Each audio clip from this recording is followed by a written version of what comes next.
Mr. DJ Rose, Verteezy, and C's, welcome you to the No More Black Tears podcast. Black tears that's heaven sent. Barack the first black president. I love my black skin. I love walking in black excellence. Black power, let's represent. All black, that's evident. For sure MLK and Malcolm X both didn't die for the hell of it. Strap your seatbelt, go and settle land. What makes you think that we would sell our land? We wouldn't sell our land. What makes you think that we would go ahead and try to sell out then? No more black tears, black on black kids. Love us as is, love with passion. Paying black bills, learning black skills, making black meals. Black is backing. Big shout out to Fred Hampton. I'm black and proud like I'm James Brown, but I ain't doing no acting. My people here from the motherland. This podcast now active.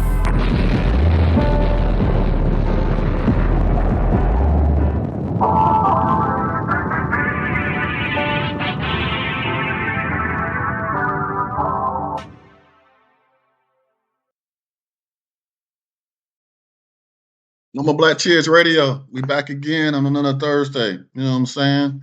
Juice Man, Caesar C's, Verteezy. We back, man. You know what I'm saying? We do it for the people, man. We do it for our people. What's good? What we talking about this week? Sure, man. Make sure y'all check out our Weekend Sports. And if you've been listening to the Weekend Sports, you know we've been talking about a lot of these players that's getting caught up in gambling.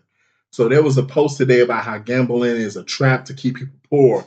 What's your thoughts on gambling? You know, everyone, you know, from the sports betting apps to the casinos to the lottery. What's your start off with you, C's? Oh, shout out to Bilal, man. Shout out to Shadi, Rashad, and shout out to Ian. Ian, my dude. Shout out to EYL. But more importantly, shout out to the No More Black Tears podcast. We're going to put ourselves on. Hopefully one day, hey, we'll be on EYL. I'm putting it out. We'll be on EYL one day. Collaboration, you know. But it brought up a good point, man. It's like, okay, how are you looking at betting? Are you already, everybody bring up the lottery and all this other shit. Yeah, you know the lottery. You put money into the state, you know, education, South Carolina, Georgia, more so South Carolina. It literally goes back to education. It's like, it's just like investing. It's like you invest, you know your money is going to go somewhere. Yes, you're taking a gamble, but you know your money is going to build compound interest, all the other shit. And, you know, we've been gambling in America for a long fucking time. This shit is part of the American psyche and American. So I mean, like, if you're spending your last fucking dollars to gamble, you have a fucking problem. Just like if you spend your money on anything, you got a fucking problem. And honestly, we know the house always fucking wins. As much as y'all niggas got parlays and groups and all this other shit, and y'all know how to finesse, there's people making money. But it's just like any other hustle, man. Y'all niggas is losing to the house. So, I mean, like, and I know there's, like, people that I ain't know, people that got money. They make buku money. They got construction companies. They're doctors. They're lawyers. They're day traders. They work at these big banks. And they fucking gamble them damn selves. So, it's like, it's, You to know me, why? Because they say money won is better than money earned. that's a fucking lie. But I do think when it comes to when you're taking a gamble, and the gamble's not on the game. It's not on the bet. The gamble is, nigga, you don't know if you about gonna be able to pay your bill off this shit you just betted.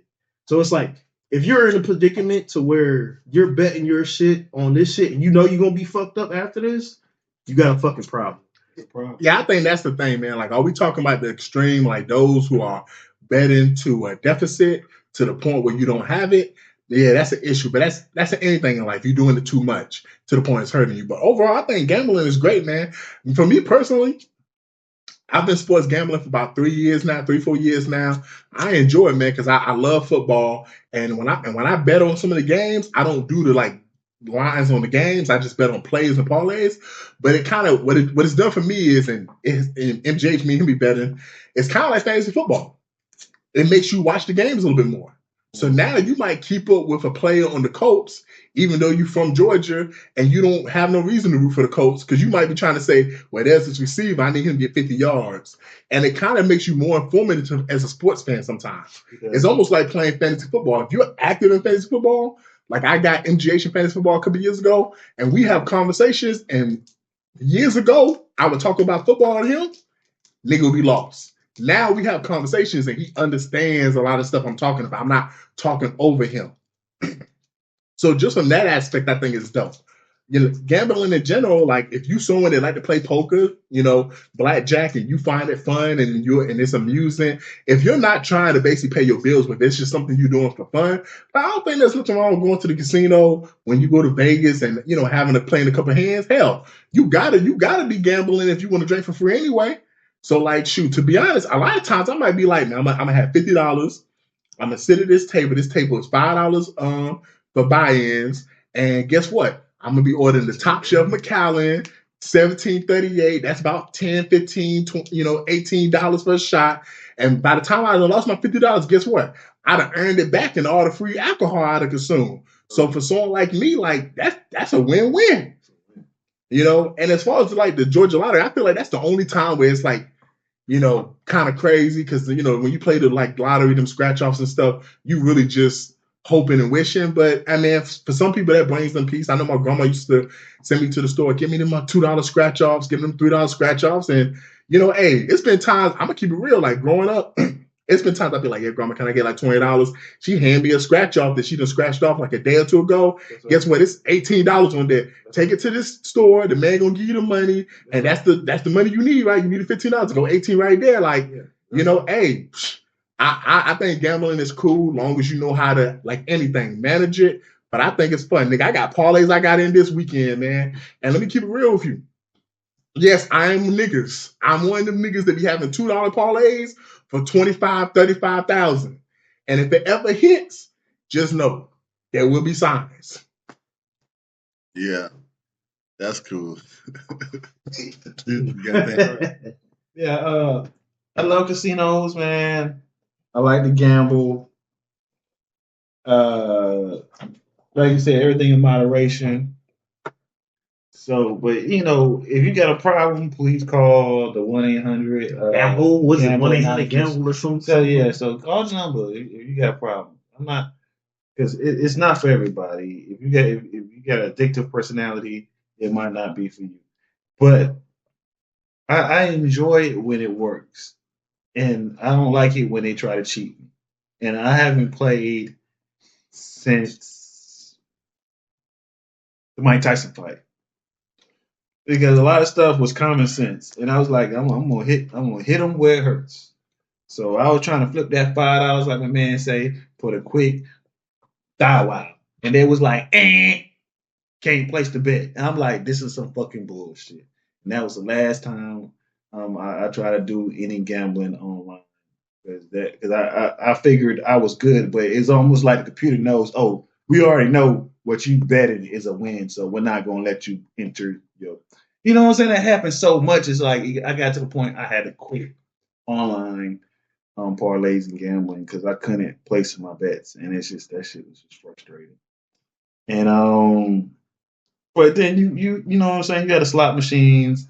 I don't mind gambling. I enjoy gambling, but when it comes to the points under and over it, it's like so obvious now that when the people are like, okay, we need you. You can see it. Dude runs back 50 yards. Like, come on, man. You know what I'm saying? Goddamn, who you betting on that's running back 50 yards? You didn't see it? You didn't see it? There was a 5-point over and under, and a dude ran back. Oh, and got a safety? He got a safety for the 2 points. Oh, so now they won by 3 points instead of 5. Like, come on, man. The mob. Man, illegal gambling, man, this shit real. Yeah, they ain't never go nowhere, man. But before we wrap it up, I do want to make sure I talk about this aspect of it too. We can't be remiss if we don't talk about, these TV networks like ESPN and Fox that are big on pushing gambling. Because for years, ESPN and Fox wouldn't talk about, gambling. Now you see them promoting it through their commercials and their sports shows and stuff like that. You got these podcasts now. Hey, click this link, DraftKings. Click this link, Underdog. Click this link, Prize Picks and stuff like that. Even the NFL, Major League Baseball, and NBA, they have sponsorships through the gambling stuff. Hell, I'm a wrestling fan, man, Big Dirty fan. They be talking about DraftKings, and sometimes they be having different things that you can bet on who's going to win a match and how many times they're going to do this move or whatever, and who's going to come out for those who watch the Royal Rumble at number 12 or number 30. Like, we also got to add that they're pushing it now more than they ever have before. Mhm. You know, and I think that's probably some of the concerns people are having online is you do have these industries pushing people to gamble more. Like Prize Picks recently updated their shit to the point where you can gamble on politics, you can gamble on Spotify, to the point where you can gamble who's gonna have the #1 record this year. Like is Trump going? How many times Trump is going to say this word at his press conference? I'm dead serious. You go on Prize Picks now, and it's crazy, man. Yeah, the gambling it's getting kind of ridiculous. Like I play sometime, but I haven't played a lot this year because I had some free money. I'll play with the free money, but you know what I'm saying? I don't really like to gamble, like spend money and gamble on it because it's like I hope this happens. I hope this happens. I don't like to put money on a hope or a wish, but it's fun when it does happen. And like it's one of the best feelings in the world when you check that account and you don't want $100. Mm-hmm. And like you said, like with paying attention, it helps you pay attention to players or teams, or it gets more eyes on the game, makes it more exciting. Like, oh, I hope this guy does this. I hope this guy does doing this. That right now, Jameson Williamson. I need you to get a touchdown. So that sort of thing, yeah, it does. But that's what fantasy is for too. But it's a little bit more. You're more invested. More invested in that and it's week to week and that sort of thing. I don't see nothing wrong with it, but it's like the only thing I don't like about it is like every state don't have the same rules, and that's how it is in America. Every state don't have the same rules, but if I can download the app, I should be able to play the app. I agree with that, man. Because sometimes, like on DraftKings, I stopped messing with them because you can't bet on certain stuff on DraftKings. That's why I mostly stay on Prize Picks. Because in Georgia, we can fuck with Prize Picks, but on DraftKings, there's certain things you can't fuck with like that. And it's like I know DraftKings now is like the official sports book of ESPN. So does ESPN still have ESPN Bet? Yeah, they do. Yeah. So what's that mean? I think ESPN Bet is part of DraftKings now. So DraftKings bought ESPN Bet, you think? Yeah, probably so. Okay. Some type of deal. Vice versa. My silver lining is if you're betting your life savings or your next month's paycheck on it, you're not playing it right. Because like Crucifix, this shit. If you hit though? That's the thing. If I hit, you got somebody on. You got that little devil on your ear. Yeah, dog. You about to hit this bitch. Come on, you know SJ. You don't points tonight. I done lost by .0001. He done got 30 points the last 5 games. Why would he get 24 tonight? I remember because you could do the lottery on your phone now. So I remember I used to play cash. I used to play the cash 3 numbers every day. I used to play the same number every day. Then I used to play the cash 4 number. I just play it every day because it was only like 50 cents. So you play it every day. I should play like $1 every day. And you can do it a month out. You can do it. And guess what? You got to do it every day. And guess what? The one day you don't play, guess what? Your number hits. Yeah, but you got to play every day. But check it. Unless you play in the right way, like because there's so many different ways, like straight bars, all this other stuff. Like you can hit, but then you might only get $20. It's like, dog, I've been playing this all this time because I hit a couple times on the cash 3. I had a couple times on cash 4, but I ain't getting no money. I don't think I'm gonna get $100 at least, $50. I ain't gonna like $20, $25 because the way I played. Because the cheaper the way that you play, the less money you gonna get. Like if you get it, like I guess I don't know all the same, but straight box or straight. Then you hit it straight, all the numbers in a row. Then you get more money, but you got to play it that way. But if you go box or combo, it's just all different ways. Then you can hit, but you're not going to hit for a lot. But you got a better chance of hitting. Yeah. But it's like, I used to play every day. Even I went out of town one time. I had my daughter put it on her phone, sign into my account, and play my numbers while I'm gone. You know what's crazy? I used to try to do the tri-state joint where it was like I was living in like the area where it was like 3 states real close. DC, Virginia. Yeah, you know that like that DMV shit. Yeah, or you do the New York, New Jersey, Philadelphia. And you would drive around, you'd be like, hey, let me hop over to North Carolina, like South Carolina, North Carolina, Virginia. You just hit that. And then like I remember I went to Cali and I was like in Arizona and I tried to hit the cross state shit with Colorado, Cali. I've tried that shit, but it's like at the end of the day,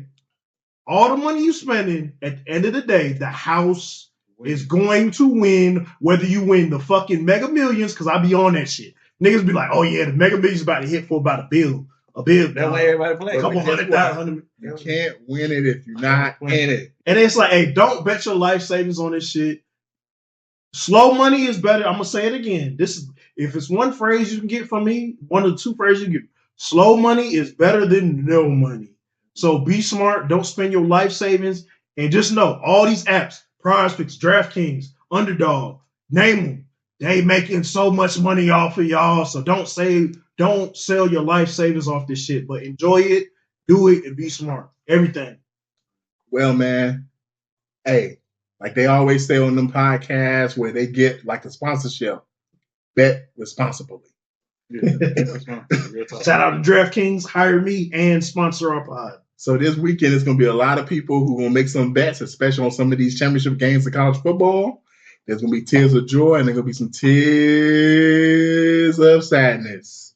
Moving on to TNT. Tears or no tears? Boom! Somebody who was really excited recently, Michael J. White. He recently got the Bruce Lee Award, which is basically, your contributions to cinema in terms of the martial arts fighting style, and you promoting it and you embodying what Bruce Lee meant, man. Hey, tears of joy, man. I'm a big Michael J. White fan. And it's kind of crazy because I was more so introduced to him in the Why Did I Get Married movies, in the Dark Knight movie. Because he had stuff before then. But you gotta understand, I'm 30, something years old. So when I really was actually paying attention to him, I probably seen him other stuff, but when I was paying attention, those were the movies. But then I started watching some of his older stuff like Bone In, Bone Out. I love that movie. I love his depiction of Mike Tyson, and I love the Never Back Down movies. His stuff is really, really good.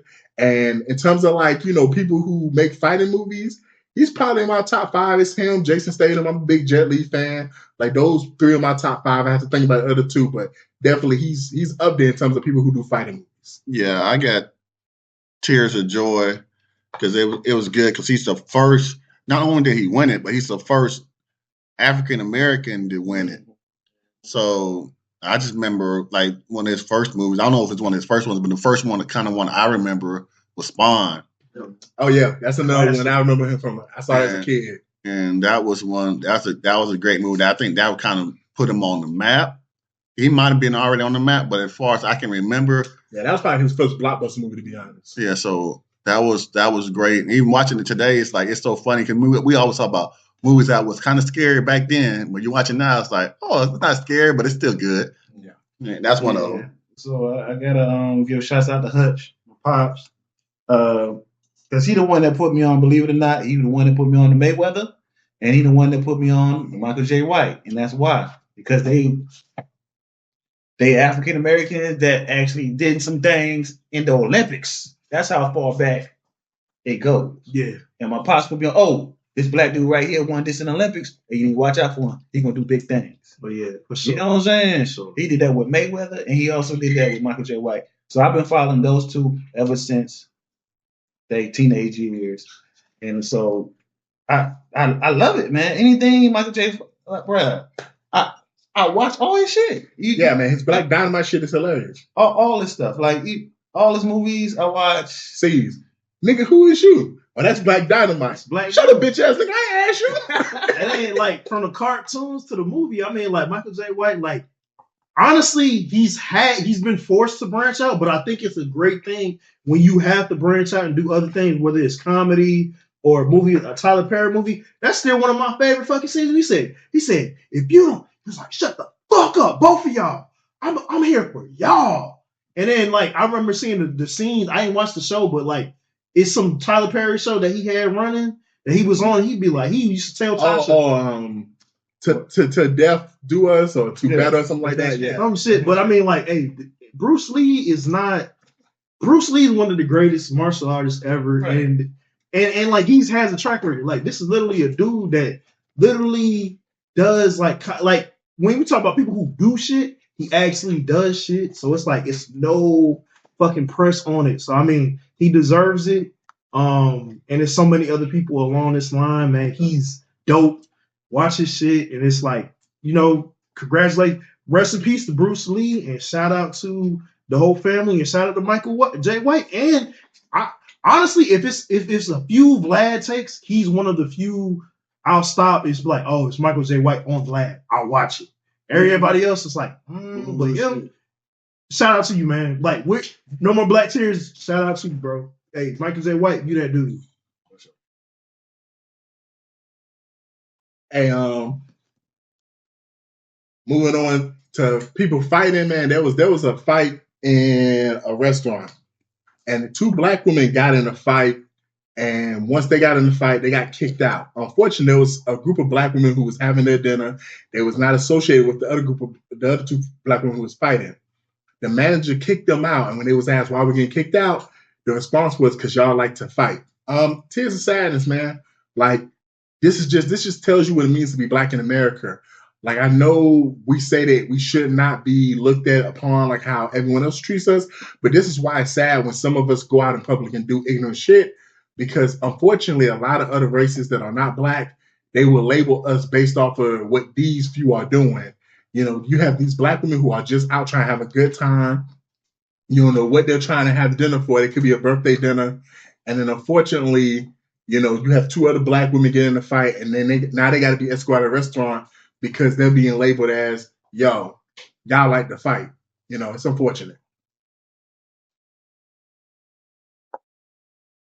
Yeah. I got tears, man, because it's really crazy. Like, just to see that he basically hit one of them shits like, oh, y'all niggas gotta go. All y'all niggas gotta go. Everybody gotta go. And I hate to see that shit because it's like, I hate to see a video and jump to conclusions where it's other people in there. Maybe he kicked everybody, but no, it was a case. He said, no, it's niggas in here. These niggas wilding. Y'all all gotta go. So I got tears for that shit, man. I hate to see that shit. Guess you better get on the mic. Yo, Question. so basically, Because I didn't know I think y'all talking about. I think it was messed up that they pretty much, I guess it was racially profiled them, saying like, oh yeah, they probably thought, I don't know, they might have thought they was with the group, but even though they wasn't with the group, they saying we wasn't with them, they'd be like, oh no, y'all like to fight regardless. It was just a messed up situation, man. So I got tears, man. I got tears. Yeah, man.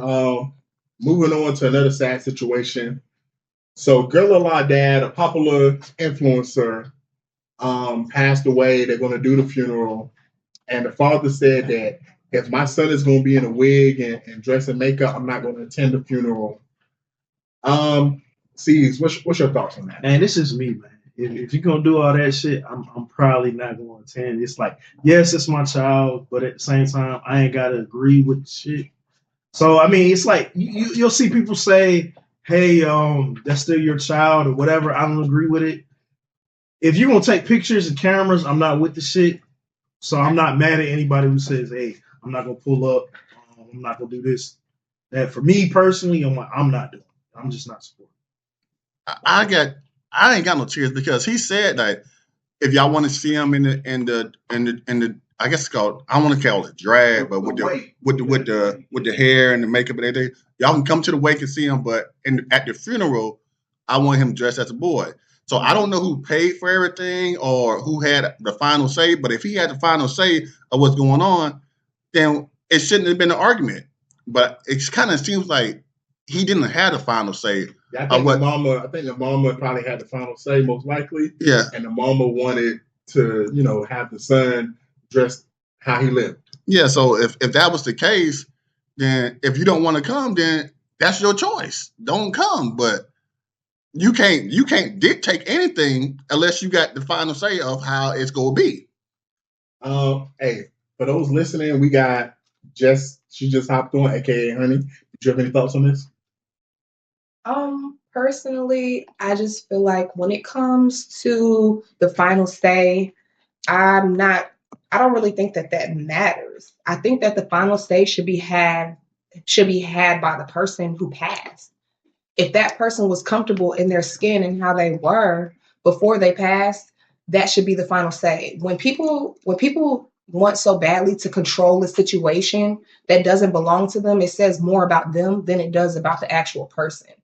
And for him to wait till his child died to want to control something like that is just weird. And then from my understanding, I don't think that he was paying anything.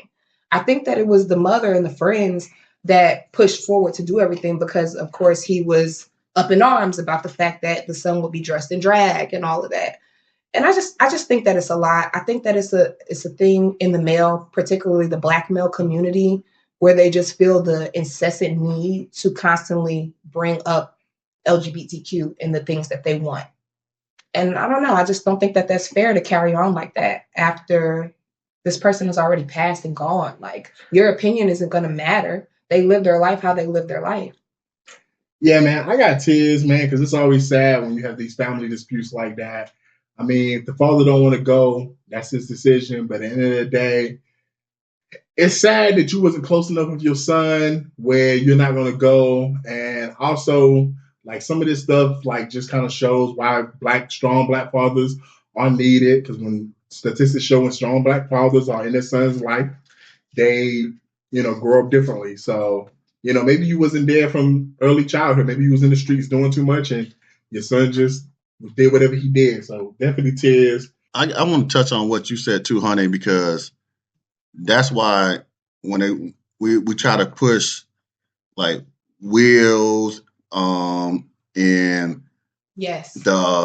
what's the other one called? Will Trust. trust. The living testament, living, all that kind of stuff. So the person Even can tell life you, insurance. Life Yes. insurance too. that all correlates with the same thing. So when you telling somebody like, this is what I want, and this is my wishes, and you write them out and you get it notarized and all that kind of stuff, Yep. then can't nobody say nothing.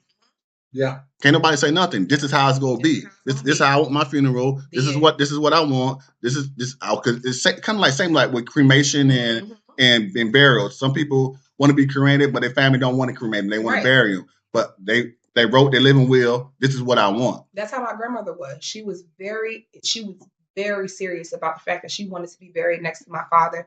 They had a whole family plot. They pre-bought their plots. They wanted so badly to be buried next to each other. But me and my mother, we want to be cremated. We want to be cremated. So it's just a difference in opinion. But like you said, my grandmother put it in her will that this is exactly what I want. Nothing changes that. So yeah, I think that that's a big thing that needs to be talked about and maybe even taught amongst the youth. Not even just the youth, but particularly in the Black community, because that's what we care about. That's what we're serious about here. Yeah, moving on to something else that affects the Black community. There was another mass shooting, unfortunately, in Stockton, California. It was a children's birthday party. The mother went on the news and she was very remorseful, very sad, saying that she just wanted to have a birthday party and she invited the family and friends. And she didn't know people were going to start shooting. There was a lot of casualties, a couple of fatalities. I got tears, man. And I Rose has said this multiple times, man.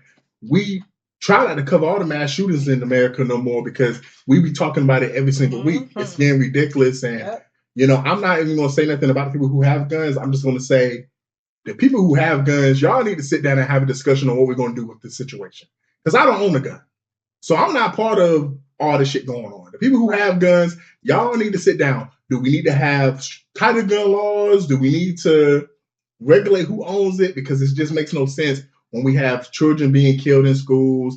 And like, as I get older, maybe I feel more salty about it because I have so many friends now that have kids. And when I see a lot of this stuff happening, it's just, I think to myself, this could be a lot of my friends' kids. So like, we got to do better, man. And for this to be a children's birthday party, that's just ridiculous. I mean, for starters, can we talk about the fact that the South, Georgia in particular, but the South has hand-to-hand gun laws? I mean, definitely tighter gun laws because hand-to-hand sales, that makes things so easy to just be able to say, hey, I don't want this gun anymore. Let me just sell it and pass it to the next young, dumb person that decides they want to use it for whatever they want to use it for. That definitely needs to be a stricter law. Like, when we moved down here and found out that was a thing, we were like, okay, well, they're making it fairly easy to be a criminal. Like, geez. That's a good point. I got tears too because we always say, like the great philosophers Jacoby always say, we need to celebrate more. We need to celebrate more. So all these people doing was celebrating. And somebody got gunned down, like at the birthday party, where it's supposed to be a celebration. And it ended up being a mourning. It's like, It always seems to be the kids too. The kids, the young people, the innocent ones. yes, It's never the target. Because adults always want to try to turn a birthday party into a kickback. Yeah. Let it be what it's supposed to be. That's true. That's a black people problem, okay? There's Yeah. not one party we can have, kids party and all, that we don't turn into a kickback. I've been to a few of them, so I'm not even going to lie. For sure. What do you think? We can have a kickback later. Yeah, when they sleep. Let the kids go to sleep first, Yes. at least. Yes. I'm not going to crack open I'm that. guilty. I'm guilty, but We all are. Change, generational change. We all are. I'm not going to crack open that can of worms I can get into, but it's week in, week out. This shit's getting crazy. It's getting out of hand. I will say, hey, we see shit. It was some shit that happened in Chicago, a city they always talk about. They got switches, they got this, they got that. Laws are changing. Y'all hate to hear me say it. It's a damn if you do, a damn if you don't thing. It's sad that this shit happened, and it happens way too often. I'm not saying, and I'm not putting it out there, oh, I feel like we should do this or we should do that. Yes, I am a gun owner. I have a lot of friends that do own guns. I got friends that have full arsenals, and I got friends that do not believe in nobody needs a gun. So, I mean, like, shit, I can bring up cases in the States. I can bring up cases overseas where they're literally throwing acid and stabbing people. So, I mean, it's one of those things it's going to happen. It's just you hope it doesn't, but it's like we're really gonna have to start having those conversations. Really, like say, okay, if we're gonna take it away, what's gonna be the repercussions? What's gonna be the takeaways, and what's gonna stop these things from happening? These attacks, these random, and I mean, it's a thing that's been happening. Shootings. Somebody gets pissed off and whips out a pistol, or somebody gets pissed off and they want to, cut somebody's face off. So I mean, yeah, you could say, oh, well, you could restrain somebody with a knife. No. Yeah, after they done slice fucking 15 people. So I mean, I got tears. This shit's crazy, and it's sad that it happens in our community and the Black and brown community more than it happens in. It seems like it happens. Seems like, right? But the record is really not true. And it's a lot of the shootings, the mass shootings, are happening by white people. And then the definition of these are dates. You can literally change the definition of a mass shooting off the window. You can. It's statistically. I think it's like 4 or 5 people, and it definitely becomes a mass shooting at that point. It's considered a mass shooting. And it's like we've been talking about drive-by since 35 Is that not a mass years. Shooting? 35 years. It is. It's considered a mass shooting. So, I mean, shooting. That's a conversation for another day. But I think when they say mass shootings, they more so mean like public places, like, where people are like publicly doing public gatherings, public places. But to touch back on what I was saying, as far as the hand-to-hand sales in the South, if you think about it, that literally could stop so much, because when you buy a gun, it has to be registered. From that point, they know who it belongs to. Hand-to-hand sales make it difficult because you can literally sell it to anybody with no paperwork, no proof of purchase, nothing. You don't have to do anything. But it's still tracked to a certain extent. It's just like a background check. It's tracked, but it being tracked doesn't matter if it went through 20 people before it goes back to the original person they bought it from. If George, that's 85 years old, bought a gun and then he died, and his grandson sold it to a person on the street, and then that person sold it to a 13-year-old, it's like, now we're trickling down a line that should have never even been able to be trickled down from the beginning. Yeah, man. Make more paperwork. Make it harder. Yeah, there's many solutions. Probably the easiest solution, the great Tupac said it. We got to change the hearts of men. And another person who said that was Jesus. So B. Simone in this final TNT was basically talking, and she said she would take $1 trillion over 10 minutes with Jesus. And this started like a lot of conversation online, like people saying, yo, you're lost, you should take the 10 minutes. And the people saying, man, bro, I'll take the trillion because, we got the Bible. I don't know, man. I got tears, but if you're a Christian, I have tears. If you're not a Christian, I don't have tears because I can't tell you what to believe and what to feel. So if you're not a Christian, like take the $1 trillion. As a Christian, I don't know, man. I want the 10 minutes with Jesus, like, and it's not even just to talk to Jesus. It's just, me personally, I'm a troubled soul. I got my own things going on in life. Like, I done read stories with Jesus that heal people in 30 seconds. So I don't know all the trauma that he could heal me from in 10 minutes. I probably feel like, to me, you can give me all the money in the world, but if I still have all the demons inside of myself, I don't know would that even make my life better. But if Jesus was to, like, speak life into me, heal me and give me that confirmation about like heaven after this world, like that, to me being raised and how I was raised and how I believe, that would mean a lot to me. But if you take the $1 trillion, man, hey, I understand times is hard, man. People out here struggling. Yeah, I ain't got no tears for what she said. Now, if I was on my deathbed, take me to Jesus, come see me. But if I'm right now, give me that paper. Give me that paper. Cause I can repent and I'll see you later, Jesus. Give me. Once I get this paper, I see you later. I'll go to church and read the Bible. I see you later. To touch basis on both of those topics, I think it's easy to say this. People that believe in any religion, not just Christians, people that believe in religion in general, a lot of times those people use religion as a crutch for their beliefs. And so it's funny to me sometimes when I hear quote unquote Christians say that, okay, for instance, that they would take the 10 minutes with Jesus over the $1 trillion.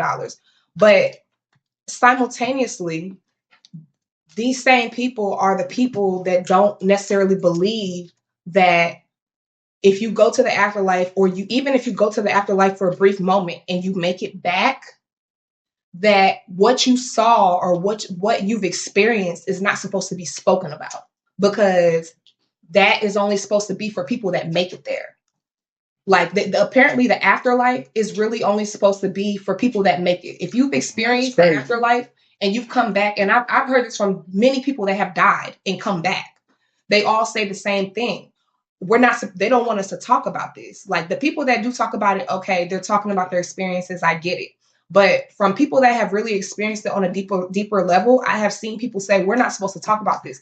Jesus does not want us to talk about it. Those ain't real Christians, man, because you're supposed to share the good news. Yeah, but it's not necessarily good news if it's not meant for you. If the news is not meant for you, it's not good news. It's just news. And to me, that kind of matters. I'm not a Christian, but I can't say that I would take the 10 minutes with Jesus because I'm living this life right now. My 10 minutes with Jesus, whether I believe or don't, will come once I'm gone. Like I don't feel as though I need to have that 10 minutes with Jesus at this moment in time. Like if I'm messing up in life, Jesus also gives us the opportunity to be able to differentiate. Like just how you said, I have my own demons and I'm messing up. You know that. You can fix that. You don't need Jesus to fix that because you already know the problem. So that's kind of how I look at that in a sense. It's like I know the problem, a lot of our I'm weak. we're given the that strength. I ain't gonna lie. What my man say? Both of them. Both of them. I need that $1 trillion and that 10 minutes with Jesus. I need both of them. Not you need the soup and the sandwich. Yeah, exactly. I need the 2-piece. Me and Bertizzi had talked about this a couple of times. It's like you were talking about billionaires and you see what they do, the things that people that have all the money in the world, and there's some probably some decent ones, but there's more foul than there are. Yeah, I'll be afraid to have that much money. So it's like, do I really need $1 trillion? Versus, hey, whatever you believe, you're talking about a multi-dimensional, another dimension, another realm for 10 minutes. And we had to break it down. I was like, all right, is this 10 minutes and just quote unquote 10 minutes, or is it like quantum realm? Like, I don't know what 10 minutes is really like 1,000 years or 100 years, or I'm suspended in time in the Matrix. And they didn't even think about it like that. So it's like, if you really break it down to like simply like, oh, it's 10 human minutes, that experience is going to be life-changing. It's like you're on your deathbed or you have a near-death experience, it's life-changing. Whatever 10 minutes is said, I feel like it take me for the rest of my life and it'll change me. So I don't need $1 trillion. I'm good with a couple million. I'm never going to deny it. Trillion to a couple dollars. That's how I kind of feel. So like I'm saying, like, I only need like 2 million. No, you ain't getting 200 million, and I'm good. You getting 20. Okay. You getting 20. So I mean, it's just like really like where do you lay in this like stream of money? It's like for me, money is more a tool than it is a goal. So it's like I'm gonna use this money for a certain thing, and I look at it as like so somebody that I'm a Christian, so it's like, hey, that 10 minutes for me is gonna be man. Don't give me the trip. Don't give me the trip, man. I'm going to the strip club and I'm fucking it off, man. But my thing is, you could have that 10 minutes, and for all you know, Jesus could be like, "Now I'm having nigga, you fucking up." That's the thing. Nigga, what I'm gonna tell you, you already know. That mucked up is like, hey, you mucking up in this. I done heard Jesus. People who was blind, he gave them the ability to see. Man, that's all mysteries 10 years ago. The reason why you ain't made $1 million is because of this. Right. You know what I'm saying? Oh, you didn't get $1 trillion because you ain't played the lottery. So you gotta play the lottery first. Okay, so I got one question for C's and Vertese, and we're gonna move on. You had one question to ask him. What you gonna ask him? What am I supposed to do? Okay. Vertese. I know it's all the spot, but you got one question to ask him. You got a question you ask him? Man, am I doing what you need me to do in life, to be honest? Okay. I just want to be an offering and a blessing to people. Okay, that's what's up. That's what's so funny though. Brief interjection, sorry, I know you want to switch, but it's so funny because a lot of times when I hear Christians talk about it, they always talk about the roads. Like, oh, Jesus gives you multiple different roads. It's up to you to take the. You always have a choice. That you have a choice. You always have a choice. So it's just like you're gonna ask Jesus that, and he's gonna be like, "You take the roads. You can't choose. I gave you 5 roads." Like, I don't know. I feel like Jesus, if that's what you believe, lays a lot of it out for us. Yeah. And it's up to you to decide. Like, am I choosing the right path? The right path. Okay, you know, am I doing God's will? Am I on the closer to God? Right. Am I serving His purpose? That's always something that I always struggle with myself. Like, am I doing things in my life that I should be doing? Right. That makes sense. That makes sense. And if he said, "Shut up, black," what you gonna do? Hey, also, I need the 10 minutes, man. I want to see you, Jesus. You don't remember when I did this? That was me showing you it wasn't the right road. Hey, y'all. Hey, man. I don't know what's wrong with these Simone. I don't know what's wrong with these hoes. What's wrong with them? What's wrong with these hoes, y'all? So there was this one woman who she said she didn't have the money to pay her rent. So she told her landlord, "I'm gonna give you some top, some ass, and what you gonna take off the rent?" And correction. She said she didn't have it, and the landlord offered it. Yeah, the landlord offered to take some money off her rent if she did this, if she serviced him. Yes. And so she went ahead and she serviced the landlord. half off. Not Nate, I'm in a bond. Yeah, half off. And she did it. She said, "I gave him that." I think the rent was $1,000. And next thing you know, the next day he tried to charge the full price. And she said, "I'm gonna go to the police and I'm gonna show them these text messages and stuff." Hey man, what's wrong with these hoes? Like, first of all, you gotta get the money up front. I was gonna say that's her fault. I have no tears. That's absolutely her fault. You gotta get why the wouldn't you get your money up front? You got played. Like, if you where's the no tears button? Don't, no tears. Yeah, this ain't no tears no more. This is what's wrong with these hoes. This is what's wrong with these hoes. Because what? Hey, credit that. Yeah, you gotta credit. I agree. Hey man, you gotta. Hey, sometimes man, this is a dirty game. You supposed to chalk that up to the game. That's an L. You took the L. He got you for free, and you got.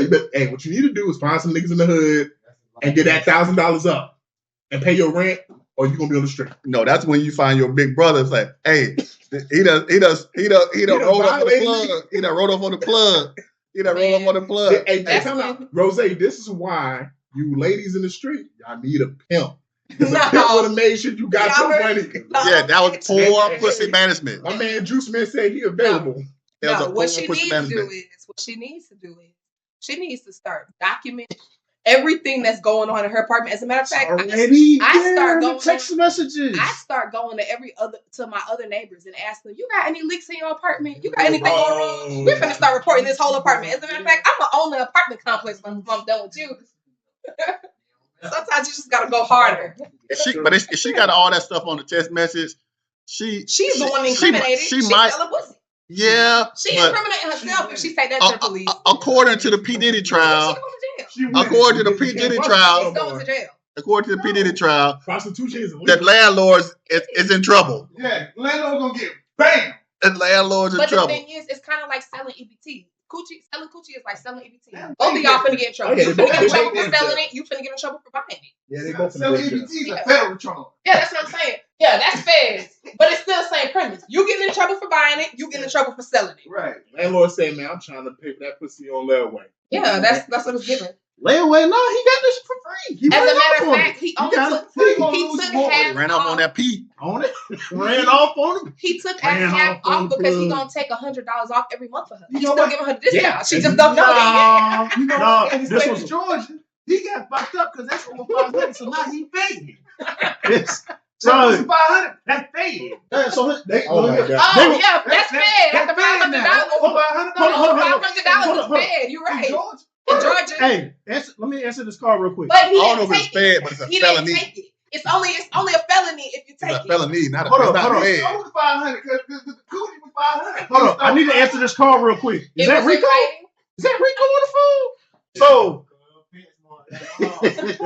hey, but this is like one of them situations like the landlord ain't wrong per se. You literally the trail's there. The They're text both messages. You made an They're agreement both wrong. and you didn't abide Follow by suit. the agreement. Yes, And he's you wrong. literally so it's like in a court of law, you probably fucked up, dude. Yeah, but because law doesn't support prostitution, you all right. It's And a- niggas know that. It's probably and it's niggas know probably that. it's gonna be a dismissal. Yeah. But But real. y'all can take it to court, but they gonna dismiss that. If shit. you got a written agreement, you should probably abide, even if it was half off, abide by even it. half off. I'm saying you agreed to this shit. Right. Okay, so Puff Daddy in jail for nothing, right? Yes. Nah, man, he in jail No, 'cause there he paid for wasn't dick. all ripped. He paid for dick. He didn't Oh, so want to you pay get- for dick. He was taking dick too.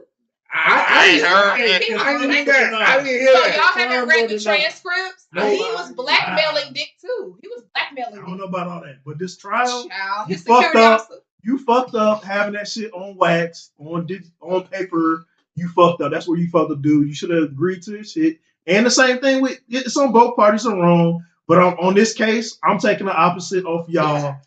He fucked up. Hey, Something. you supposed to get paperwork, shorty. You Something. fucked up, but he fucked up more. So she gonna take you to court and be like, "I'm not paying shit." So, hey man, what's wrong? What the fuck is wrong with both of y'all? Yeah, I agree. Next time, get a receipt, man. As a matter of fact, Don't so give me both these $500 hoes. a What's day. wrong with both these hoes? Yeah. That be a bin later. Nah, the nigga did what he supposed to do, man. Because but he a hoe too for trying that shit. Yeah, Get over, get over. hoes I can be would do that. dudes Can be and dudes women. and women. Thank you. Hey, I'm a scary nigga. I'm just What's gonna wrong pay my with money both up these front and do my business. Me too. Me too. On to the final I'm topic. not doing all that. On to the Pay final. up front. On to the final topic of the night. You know, me and C's was talking, and he thought this was an interesting conversation, and I agree with him. On TikTok and a lot of other social media, this has been a lot of videos have been made about the quarter zip, and it's became such a trendy, thing for people to see. I know y'all can't see us on camera, but C's is putting on his quarter zip right now. I almost put mine on too. I was gonna make it a quarter zip birthday party, but I know everybody ain't got those. Oh, y'all went old school. I got a quarter zip too. like the daddies at the cookouts. He probably reneged all that shit. Why has the quarter zip become so trendy in the last 2 weeks, y'all?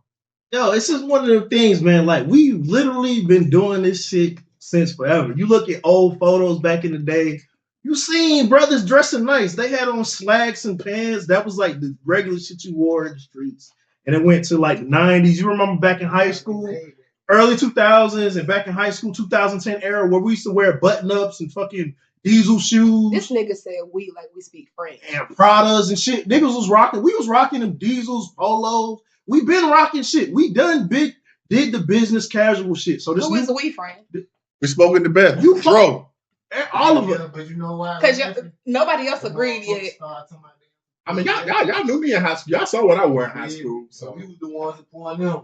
So I'm saying like it's crazy to see the disconnect between the old generation and the new generation. They just want to take shit they seen. That's also how our parents dressed us. That's what I'm saying. So Like, it's that's how our nothing parents new. dressed us. It's nothing new, and it's crazy to see conversations how a simple thing is like, oh, I support it or I don't support it. Cool. That's where the conversation should end. But to have everybody have these interjections where like, oh, you're trying to be adjacent to white folks and appease. Oh, wow. And like the whole thing with matcha, like people that knew matcha, niggas been drinking matcha, niggas been drinking chai tea. Were we all not wearing Sperry's? That's in what high school. You see what I'm saying? You're only adding to what I'm saying. You're right. We've been wearing polo. We've been wearing Izod and designer shit since. Some of that stuff was in Walmart before it even came to the newer stores. And even then, I can take it back to the 80s. Like the people that had money, the drug dealers, the players, people that have high rollers, fucking wearing Bally shoes. If you know about Bally's, my East Coast, my Chi-Town folks, my Detroit, you know about the fucking Bally boots and shit. So it's like we dressed this way. So I mean, it's just like it's crazy to see all these different conversations from such a small thing, and the trend is like, all right, I support you, dude, and I see where you're going from, but it's like you have all these interjections like, oh, you're trying to be white adjacent and appease the white people. It's bullshit. Yeah, that's the part of the conversation I don't like because I remember I was at church. This was back in the day years ago, and an older dude told me, "Hey, young fella, there's nothing new under the sun. Like it all just recycles." That's the truth. And me being a historian, man, when you watch pictures and videos of like the civil rights movement, man, we used to wear suits and stuff just to go out, and then you see just some of the walk stuff the streets. The niggas wear nowadays. To your point about the quarter zip, I ain't into fashion. Y'all saw shit I wore in high school. I was a bummy nigga, man. I'm still a bummy nigga. I don't like clothes like that. But I shout out to Darius Guillory, one of my close friends in high school. I remember he used to wear them quarter zips and C's, man. Niggas used to make fun of that nigga, bro. Like he used to wear that. What's Apollo? Like what's Polo? No. The Aristotle. He used to wear all that shit. The white boy. Apostle, He used to wear all that shit. Them skateboarder shoes. But okay, and they just make fun of him. I will say that I feel like the white adjacent conversation comes from the fact that a lot of times, what I will say, particularly in the country, a lot of people, we weren't wearing a lot of that stuff until we seen the white people wearing it, and then we're like, okay, now to be honest, I don't think it was more so a black thing. I think it'd be a teenage thing. When you're in school and you see something you like, it catches on. I remember going to school and wearing a shirt with the boobs cut out. And next thing you know, the next day, everybody was wearing a shirt with the boobs cut out. It's like when you're a teenager, trends catch on. You see one person wearing Sperry's. Oh, now everybody's going to buy Sperry's. One person's wearing Aeropostale. Oh, that's the cool thing to wear. Now everybody's buying Aeropostale. It's the conversation that you're having is giving back to what he said. There's nothing new under the sun. Yeah, we were doing all that back then. And now, 10 years later, it was trash. And now guess what? All that is coming back again. People are trying to wear Sperry's and Aeropostale and Hollister. And what's the other ones? The ones you slide on your feet. Loafers? Not loafers. They're not the moccasin boat shoes. They're just the little ones you slide on. They got a buckle on the side. And loafers. They round at the side. They're like slides. I don't know. That's a female thing. It's really not. They're not sandals. I gotta think of the name. I gotta find the name of it. But just a little slide on. There were slides like before Crocs ever came, and the top of them were like suede. You can't get them wet. Birkenstocks. Birkenstocks. Birkenstocks. Man, we've been wearing them shit since the fucking 70s. What the fuck are you talking about? But that's what I'm saying. Like, we've been on this shit. Like it's a trend. My people been on this shit. Like I got an auntie. Recycled. Everything's recycled. I got an auntie that been wearing Gucci. She had Gucci slippers back in the fucking 80s. So what the fuck are we talking about? Like this whole conversation is like the interjection is like y'all trying to be white adjacent. It's like, okay, the rhetoric that they say, oh, I'm drinking matcha. We not wearing Nike Fit Tech no more. Hey, take that what do you call this shit? The shiesty. Take the shiesty off. But see, you know how it is, man. The media has an idea what blackness should be. Right. And if you don't fit into what they think blackness should be, it's like, for example, for a long time, if you liked anime, you was in black. You were a nerd. You were considered weird. And this new generation, I'm not gonna lie, this new generation, a lot of these they eat kids anime. In 18 and my 20, kids love anime. Man, they not subscribing to the old ways. Yeah. Because a lot of these motherfuckers because I be on TikTok. Are you gonna come get on? And some of the biggest creators I see that are black, they in their teens and early 20s. They love anime. They love comic books. They dress white. Even the younger You know, ones. they do all this stuff, man. They not subscribing to the same stuff that, you know, our generation and the generation before us was subscribing to. They just doing their own thing. The amount of children between 5 and 15 that I see that are obsessed with anime is ridiculous. And then the K-pop Demon Hunters thing did not make it any better. It opened up a door for a lot of kids to anime. And that's the thing. I'm like, why? That's my main question is like, why the fuck is this such a big thing? Because it's more so our generation having the conversation. They're just trying to, you know, perpetuate an argument that's been going on for the last 20 years. To be really like what it means to be black. Like, you know, especially everyone in this room. If you've ever done anything that was not being black, someone probably said, "Oh, you're not really black." Right. Like, you know, my whole life I've been. And that happens. Oh, you don't talk black. You don't. What does it mean to talk black? What does it mean to act black? What does that mean? I talk proper, so I don't talk black. That's insane. But like Levert said, at the end of the day, it's all of repetition. To be honest, Carl, you're going to be more aggravated the older we get. You're going to start hearing yourselves as your parents. What is this? What is this you're listening to? What is this? What is this you're looking at? Da, da, da. Because we notice the similarities, but we notice the differences. So you're gonna keep seeing it more and more and more. That things that we love that they used to talk down on us about. I mean, you're not black if you do this. You're not black if you do that.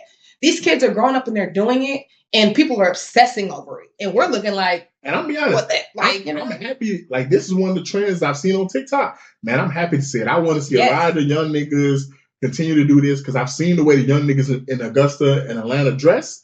And like, if y'all gonna start dressing like this, looking respectable, because I'm an old man now, man. When I go out into the city, man, I be getting scared, man. Y'all be scaring me, dog. Y'all be scaring me. I be looking at y'all. I be like, man, I ain't got no money on my head. I'm broke. No, somebody just walked up to our car earlier. The guy was like, "Hi."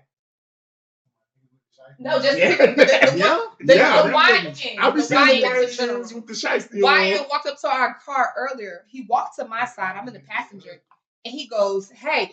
Now all of our windows are up. And the guy, he goes, "Hey," he said something. I'm like, he walks around to the driver's side, to Mari's window, knocks on the window.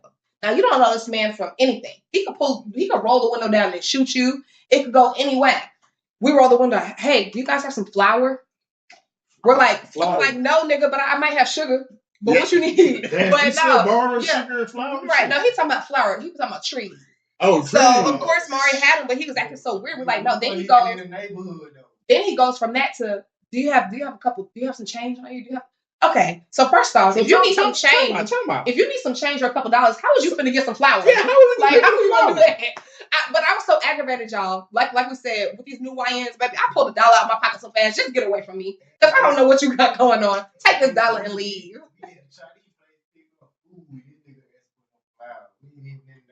Right. We're at a Chinese restaurant. It's like, so yeah, I get it.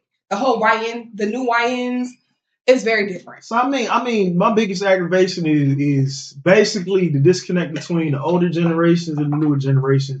And why is it everything has everything to do with everything? We've said that it happens all the time, but still doesn't feel real. Can a trend be a trend and we leave it at that? No, never. If you're going from a YN to a YMB, a young black man, we love to see. Yeah, we're here for we that. Support you, but all this whole big conversations and taking shit wormholes and rabbit holes and these deep dive bullshit, man, y'all. There's nothing new under the sun. Right. At the end of the day, be who you are, make your money, dude. I support you, dude. I'm not criticizing. I'm literally saluting you as everybody else is. I love to see it. Young men start dressing better, put your pants up, do what you do. But this whole trying to make shit bigger than what it is, y'all gotta stop. Internet, y'all gotta stop this shit. What's your final thoughts, everyone? Perfect. I love it, C's.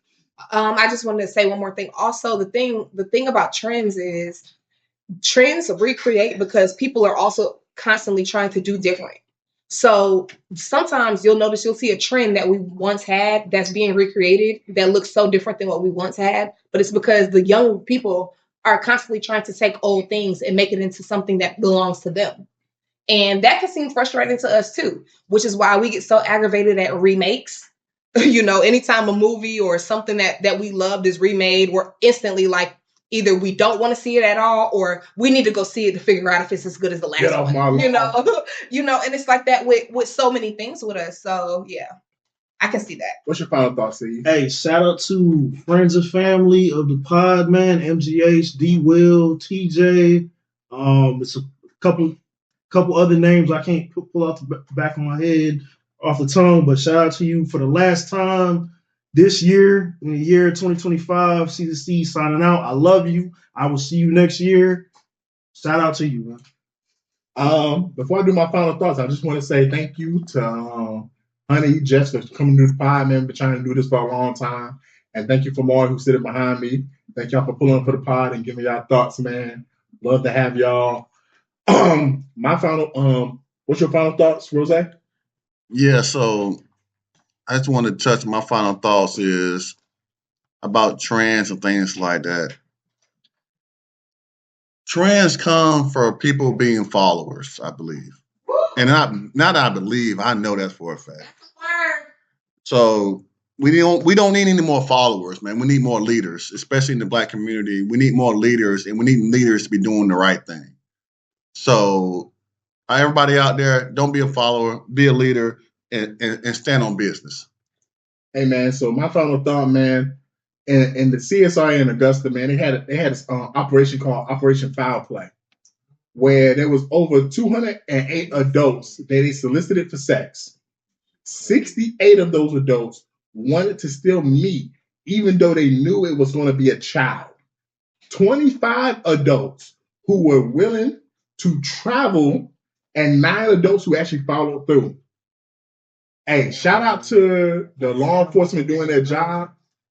But unfortunately, this is the thing that we have going on in the community, where we have these sexual predators, especially predators of children, who are looking to abuse children.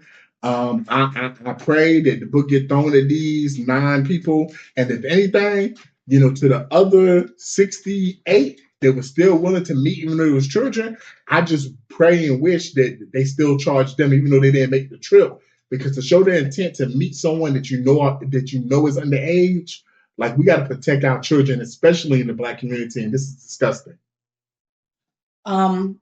As a woman, I'm just going to counteract on this. When I saw that on Thanksgiving Day, my stomach just absolutely turned. It was unbelievable that only 9 were able to be caught, and there was still 68 out there, because that told me that the 68 that they knew about, there was probably double that they didn't know about. And that is absolutely scary to know that every single day that you're out in the streets with your children, that there's somebody looking at them, wondering if they can take them, rape them, steal them, keep them, any of those things. And that's horrifying. It's horrifying to know that when you're walking the streets on a day-to-day basis, people aren't necessarily preying on you. They're preying on your kids and how they can overcome you to have your kids.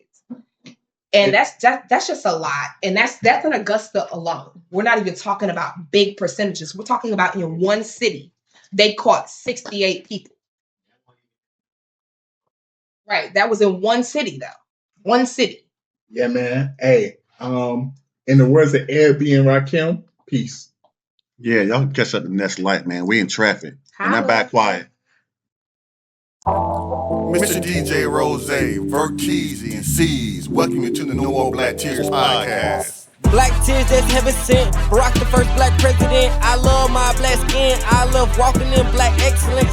Black power, let's represent. All black, that's evident. I'm sure MLK and Malcolm X both didn't die for the hell of it. Strap your seatbelt, go and sell our land. What makes you think that we would sell our land? We wouldn't sell our land. What makes you think that we would go ahead and try to sell out then? No more black tears, black on black kids. Love us as is, love with passion. Paying black bills, learning black skills, making black meals. Black is backing. Big shout out to Fred Hampton. I'm black and proud like I'm James Brown, but I ain't doing no acting. My people here from the motherland. This podcast now active.